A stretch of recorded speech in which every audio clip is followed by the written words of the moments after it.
नमस्कार दोस्तों, मैं रवि। आपका डीडी क्लासेस में एक बार फिर से स्वागत है। जैसे कि हमारी हिंदी की क्लासेस चल रही थी और हिंदी के क्लासेस के क्रम में हमने विशेषण आपको बताया था, फिर 30 प्रश्नोत्तर की एक श्रृंखला बताई थी। आज हमारा जो होगा वो क्रिया होगा। क्या होगा? क्रिया होगा दोस्तों। जैसे क्रिया कहते किसे हैं? क्रिया किसे कहते हैं? क्रिया किसे कहते हैं? क्रिया किसे कहते हैं? जैसे नाम से ही स्पष्ट है कि क्रिया किसे कहते हैं। मतलब क्रिया जिन शब्दों से कार्य का होना पाया जाए, कार्य का होना या करना पाया जाए, उसे क्रिया कहते हैं। जिन शब्दों से कार्य का होना या मतलब करना पाया जाए, उसे क्या कहते हैं? क्रिया कहते हैं। आइए देख लेते हैं, हम डिफिनेशन लिख लेते हैं। जिन शब्दों से काम का करना या होना पाया जाए, जिन शब्दों से कार्य का होना या करना पाया जाए, उसे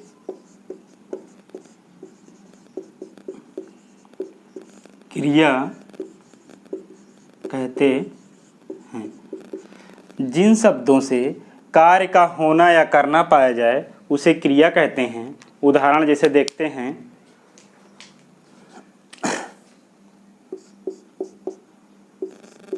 सीता पुस्तक पढ़ती है। सीता पुस्तक पढ़ती है। तो दोस्तों इसमें क्रिया क्या है हमारा? पढ़ना। क्या है?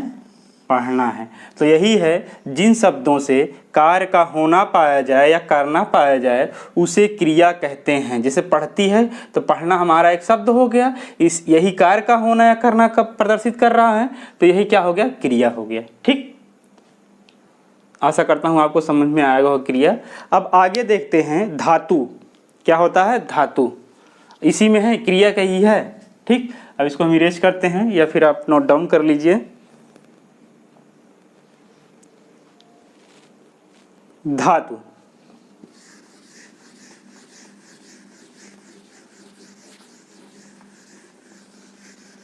धातु इसी में है धातु। क्रिया के मूलांश को धातु कहते हैं। क्रिया के मूलांश को धातु कहते हैं। ठीक, क्रिया के मूलांश को जैसे पढ़ना, जैसे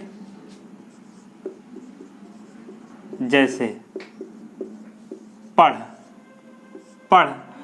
यदि पढ़ है ये लिखा है, यदि इसमें हम ना प्रत्यय लगा देंगे तो क्या हो जाएगा? हमारा पढ़ना हो जाएगा। जैसे प्लस ना। ठीक, ना लग गया तो यही क्रिया के मूलांश को धातु कहते हैं। धातु कौन होता है? हमारा पढ़ होगा। क्या होगा? पढ़। यदि हम ना प्रत्यय लगा देंगे तो क्या हो जाएगा? पूरा एक क्रिया बन जाएगी। वो क्या हो जाएगा? हमारा पढ़ना हो जाएगा। क्या हो जाएगा? पढ़ना।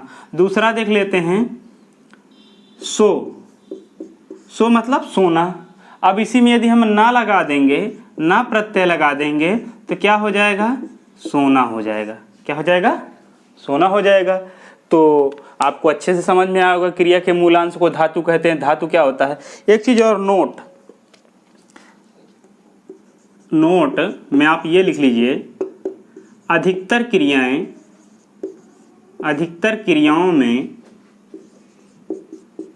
क्रियाओं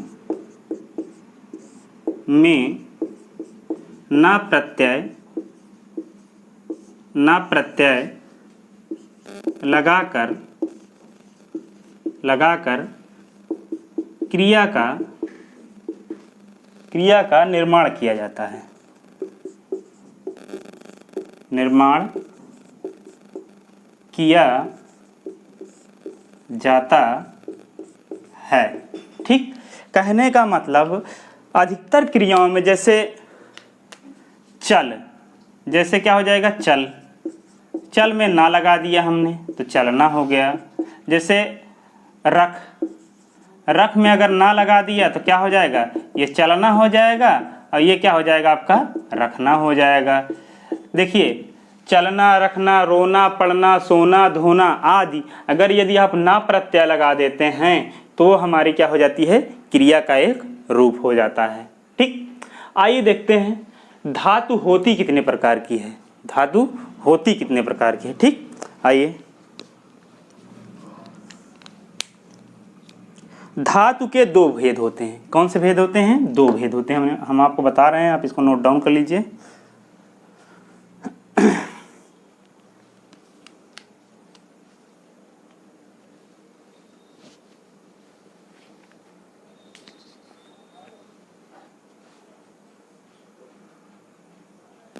चलिए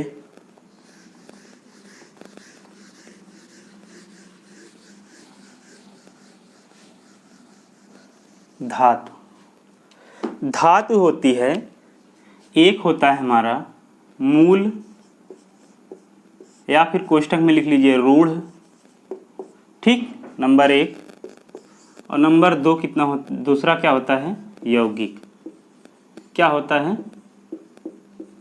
यौगिक, क्या होता है यौगिक। ठीक, मूल रूढ़, अब मूल किसे कहते हैं, यह स्वतंत्र होती है, यह किसी अन्य शब्द पर निर्भर नहीं होती है, यह स्वतंत्र होती है, यह अन्य किसी शब्द पर निर्भर नहीं होती है। कहने का मतलब यदि इसके दो वाक्य के शब्द हैं, मतलब दो अक्षरों के शब्द हैं तो वो दोनों के दो ही रहेंगे, और उसके बाद उसमें जैसे रख, चल, घर, मत, जिसे हमने बताया ना रूढ़, यौगिक, योग रूढ़ बताया था, उसी तरह वही है ये हमारा मूल। ठीक, आइए देखते हैं इसकी डिफिनेशन देखते हैं। यह स्वतंत्र होती है या किसी अन्य शब्द पर निर्भर नहीं होती है। यह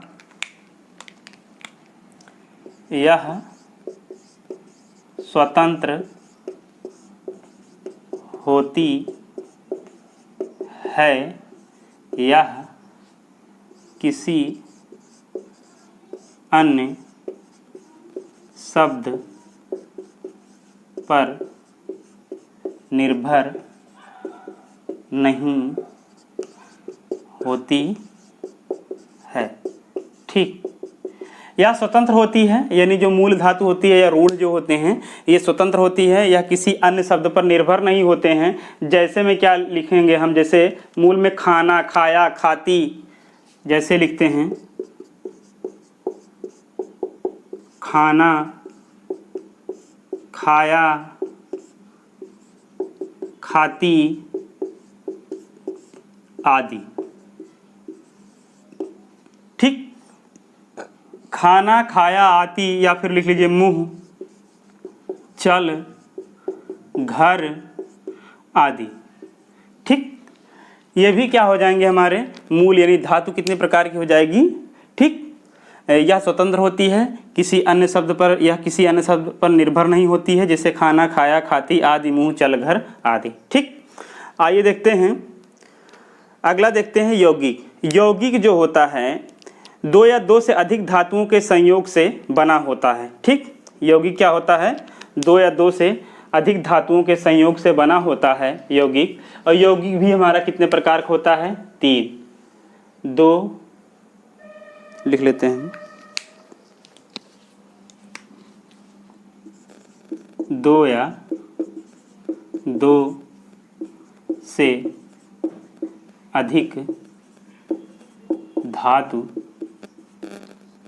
से बना होता है। ठीक, यौगिक, यौगिक किससे बना होता है, दो या दो से अधिक धातु से बना होता है। और धातु क्या होती है हमारी, ये एक मूल और रूढ़, यानी कहने का मतलब खाना, पीना, खाया, खाती, मुंह, घर, चल आदि। ठीक, यौगिक क्या होता है, दो या दो से अधिक धातु से बना होता है। यह तीन प्रकार का होता है। कितने प्रकार का होता है, तीन प्रकार का होता है, बट जो अन्य किताबों में और मिलता है वो 4 प्रकार का, लेकिन हम आपको 4 प्रकार ही पढ़ाएंगे। तो आप जब यदि उत्तर में आए यौगिक क्रियाएं या प्रश्न में आए यौगिक क्रियाएं कितने प्रकार की होती हैं, तो आप ऑप्शंस में लगाएंगे 4 प्रकार की। कितने प्रकार की? 4। लूसेंट वगैरह में, आदित्य वगैरह में जो ये है 3 प्रकार का दिया है, जो बिल्कुल क्या है, गलत है। और ये क्या है, यौगिक जो होगा हमारा वो 4 ही होगा। यौगिक क्रियाएं कितनी होंगी? 4 प्रकार की होंगी। तो आइए देखते हैं वो चारों हमारी क्या हैं, कौन कौन सी हैं। ठीक,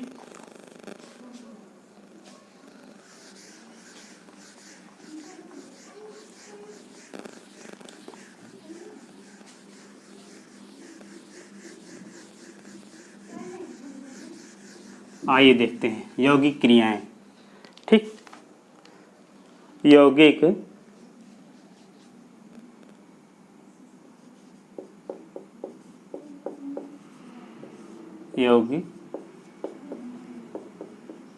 क्रियाएं। ठीक, यौगिक क्रियाएं नंबर 1 है कि आपका प्रेरणार्थक क्रिया। प्रेरणार्थक क्रिया नंबर 1 प्रेरणार्थक क्रिया। अगला है नंबर 1 है प्रेरणार्थक, अगला है संयुक्त क्रिया।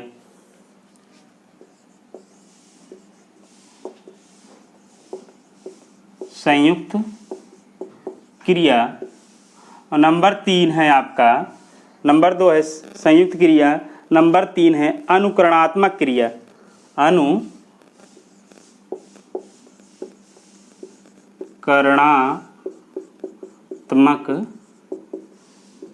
क्रिया। फिर चौथा है आपका, है नाम बोध या नाम धातु क्रिया। ठीक, नाम धातु क्रिया। आप बिल्कुल बोर मत होइएगा, चूंकि क्वेश्चन यहीं से आता है। प्रेरणार्थक क्रिया, संयुक्त क्रिया, अनुकरणात्मक क्रिया और नाम धातु क्रिया। यौगिक क्रिया कितने प्रकार की होती हैं? 4 प्रकार से होती हैं। आप इसको नोट डाउन कर लीजिए, तब हम बारी बारी से आपको एक एक बताएंगे। ठीक, जैसे प्रेरणार्थक क्रिया क्या होता है? कर्ता द्वारा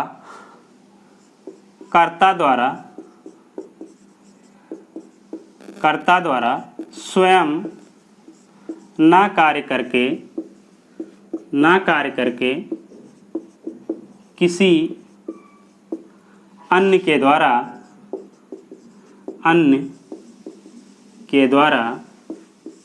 कार्य कराया जाए वह क्या होगा? वह प्रेरणार्थक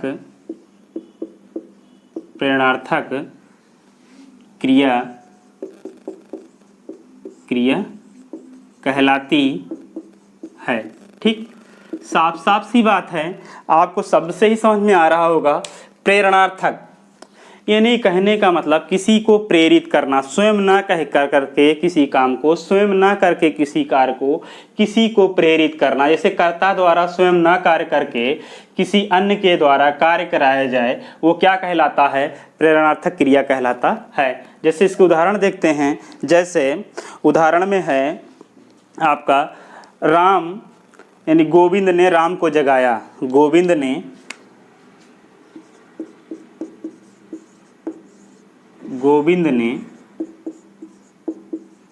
राम को जगाया। गोविंद ने राम को जगाया। ठीक, एक चीज में देखिए, यानी कोई बता रहा है किसी से, कर्ता जो है बता रहा है किसी से कि गोविंद ने राम को जगाया, मैंने नहीं जगाया, बल्कि ये प्रेरणा दे रहा है किसी को कि गोविंद ने तो राम को जगाया। अब वाक्य को आपको ध्यान से पढ़ना है, उसके बाद इसमें निकालना है कि इसमें कौन सी क्रिया है। ठीक, जिसे गोविंद ने क्या किया? गोविंद ने राम को जगाया। ठीक, आप इसको उदाहरण लिखिए। एक चीज और कभी कभी क्या होता है, शब्द दे देता है, उसके बाद कहता है कि बताइए कि इन शब्द में कौन सी क्रिया है। ठीक, जैसे एक शब्द होता है हमारा, जैसे उठना। प्रेरणार्थक क्रिया में क्या हो जाता है? एक मिनट, मार्कर चेंज कर लेते हैं। उठना, उठना। क्या हो जाएगा? उठना। ये सीधा सीधा एक क्रिया हो गई। अब जब प्रेरणार्थक में हो जाएगा तो क्या हो जाएगा? उठवाना। क्या हो जाएगा? उठवाना। यानी कहने का मतलब स्वयं ना उठा के किसी से उठवा रहा है। ठीक। अगला हो जाएगा जैसे है कि सुलाना। क्या है? सुलाना। सुलाना में सुलाना मतलब खुद सुला के ना, बल्कि क्या हो रहा है? सुलवाना हो रहा है। क्या हो रहा है? सुलवाना हो रहा है। ठीक। तो आपको इतना याद रखना है कि जहाँ प्रेरणार्थक क्रिया की बात आएगी ये वहाँ वाना का बोध होगा। वा और ना, किसका बोध होगा? वाना का बोध हो जाएगा। मूल धातु में वाना लगा देंगे, जैसे सुल, तो सुल में वाना लग गया, यानी ये धातु हमारी हो गई इतनी। ठीक। जो मूल रूढ़ हो जाएगा इतना। यदि इसमें वाना अगर प्रत्यय या कुछ भी शब्द मान लीजिए तो ये उठवाना बन जाएगा। ऐसे सुलवाना हो जाएगा। एक चीज और, जैसे अब हम आपको यहाँ पे इसका ये बोध करा रहे हैं, इस चीज का बता रहे हैं। ठीक। अब यहाँ पे हम इसी को यहाँ भी क्लियर कर दे रहे हैं हम आपको, ताकि आपको इससे अगर हम कनेक्ट करवा देंगे तो आपका क्या हो जाएगा? क्लियर होगा। जैसे संज्ञा या विशेषण से बनने वाली धातु को नाम धातु कहते हैं। संज्ञा या विशेषण से बनने वाली धातु को नाम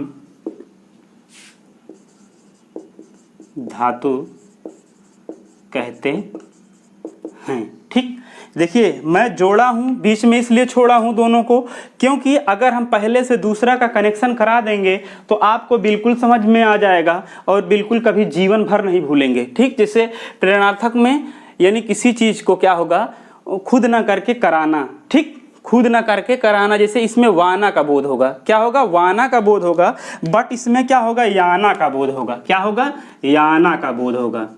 ठीक। इसमें क्या होगा? याना का बोध होगा। आइए हम लिख लेते हैं इसके उदाहरण। जैसे गाली, जैसे गाली शब्द ही आएगा। ठीक। आप बिल्कुल परेशान मत होइएगा। जैसे गाली, इसी का लिख रहे हैं हम, गाली। अगर गाली में अगर हम याना जोड़ देंगे तो क्या हो जाएगा? गलियाना हो जाएगा। क्या हो जाएगा? गलियाना। बल्कि गलियाना नहीं कहते, गरियाना कहते हैं। क्या कहते हैं हम शब्द को? गरियाना। ठीक। क्या कहते हैं? गरियाना हो जाएगा। ठीक। इसमें याना का बोध हो रहा है। दूसरा शब्द देख लेते हैं उदाहरण में हम, जैसे कि लात। क्या हो जाएगा? लात। लात से क्या हो जाएगा? लतियाना हो जाएगा। क्या हो जाएगा? लतियाना हो जाएगा। ठीक। तो कहने का मतलब, मेरा समझाने का मतलब यही है दोस्तों कि प्रेरणार्थक क्रिया और नाम धातु क्रिया दोनों एक ही सिक्के के पहलू हैं। एक में वाना का बोध होता है, एक में याना का बोध होता है। ठीक। एक में क्या होता है? एक वाना का बोध होता है, एक में याना का बोध होता है। तो आप बिल्कुल कंफ्यूज नहीं होंगे और आप इसको नोट डाउन कर लीजिए। फिर हम इन दोनों के बारे में आपसे चर्चा करते हैं, तभी अच्छा लगेगा। क्योंकि जैसे हमने प्रेरणार्थक बता दिया, नाम धातु बता दिया, तो आप इसको नोट डाउन कर लीजिए।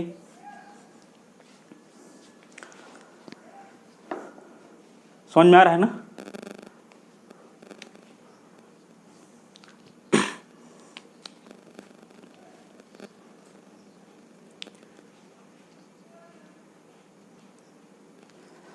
चलिए, आप आशा करता हूँ कि आप लोगों ने नोट कर लिया होगा। चलते हैं, अब देखते हैं हम संयुक्त क्रिया या यौगिक क्रिया। ठीक। संयुक्त मतलब जोड़ना है, यौगिक मतलब भी जोड़ होता है। ठीक। आइए देखते हैं संयुक्त क्रिया।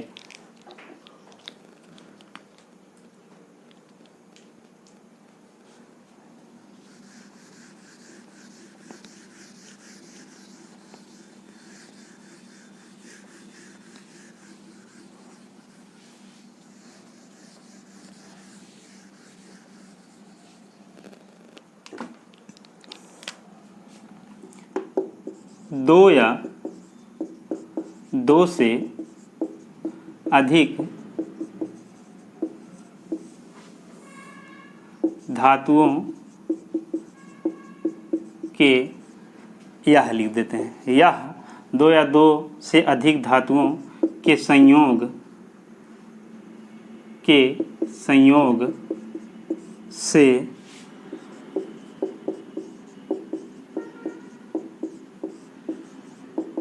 यह दो या दो से अधिक धातुओं के संयोग से बनती है।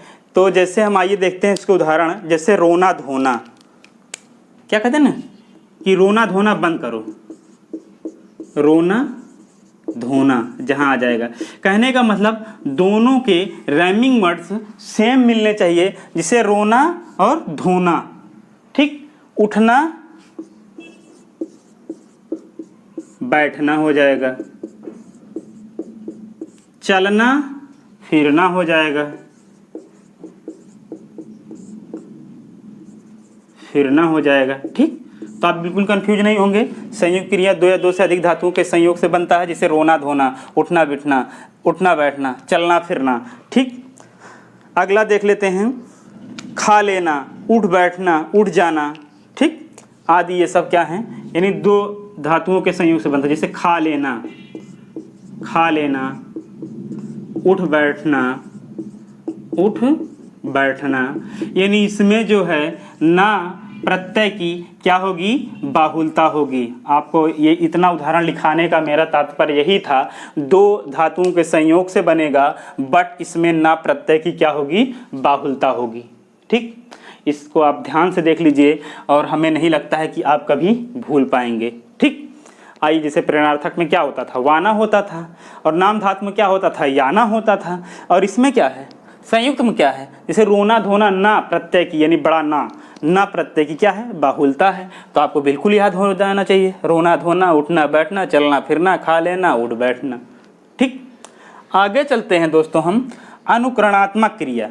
इसका थोड़ा इसका जो थोड़ा लेवल है ये थोड़ा बड़ा है, इसको हम देखते हैं अनुकरणात्मक क्रिया।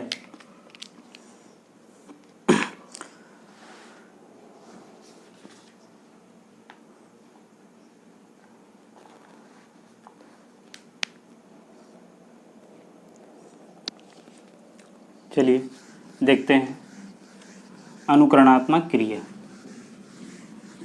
तो आप लोग बोर बिल्कुल मत होइएगा, क्योंकि ऐसा सब्जेक्ट है ये क्रिया और हिंदी व्याकरण जो है।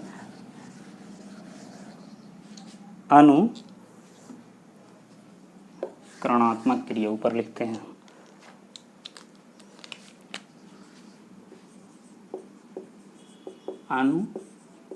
अनुकरणात्मक क्रिया, ठीक।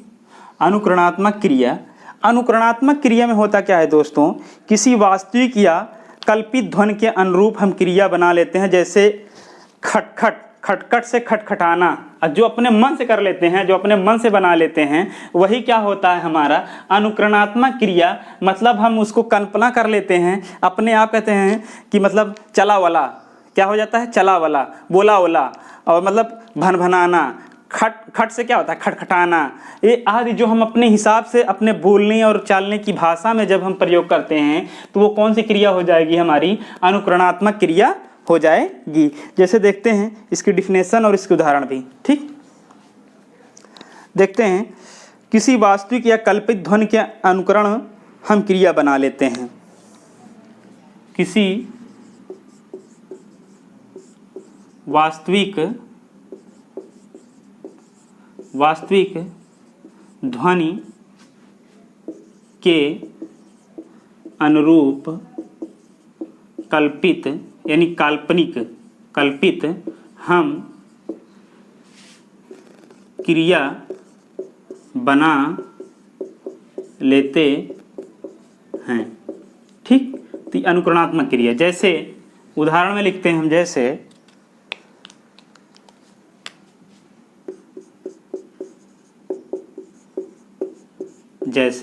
जैसे में उदाहरण है हमारा, जैसे खटखट से खटखटाना, खटखट से खट से खटखटाना, खटाना, ठीक। अगला है भन से भनभनाना,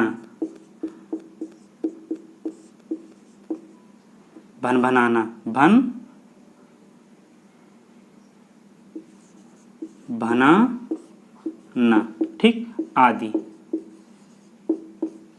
भन भन से भन भनाना। या एक आध दो और देख लीजिए उदाहरण में, जैसे थर थर, थर थर से थरथराना, सन सन से थन थनाना, सन सनाना, थप थप से थपथपाना। ठीक, आदि इसके इसी प्रकार के उदाहरण होंगे। यानी कहने का मतलब वास्तविक ध्वनि के अनुरूप कल्पित हम क्रिया बना लेते हैं। जैसे खटखट से क्या होता है, खटखटाना, भन भन से भन भनाना। ठीक, तो दोस्तों वीडियो ब्रॉड हो जाएगा, लंबा हो जाएगा। क्रिया को कम से कम हम 2 पार्ट में करके पढ़ाएंगे। तो दोस्तों ये रहा हमारा क्रिया का पहला पार्ट, और नेक्स्ट जो अगला वीडियो हमारा होगा वो क्रिया के सेकंड पार्ट का होगा। तो दोस्तों प्लीज़ आप लोग हमारे चैनल को लाइक करिए, सब्सक्राइब करिए और अपने दोस्तों को ज़रूर भेजिए जिनको मतलब परीक्षा के दौरान एक पूर्ण तरीके से यानी हाई मेरिट में लाने के लिए उनको एक हमारे वीडियो के माध्यम से उनको सफलता ज़रूर मिलेगी या उनको सहायता मिलेगी। तो प्लीज़ आप लोग मेरे चैनल को सब्सक्राइब लाइक करिए और अब इसी के साथ हमें दीजिए इजाज़त। जय हिंद, जय भारत।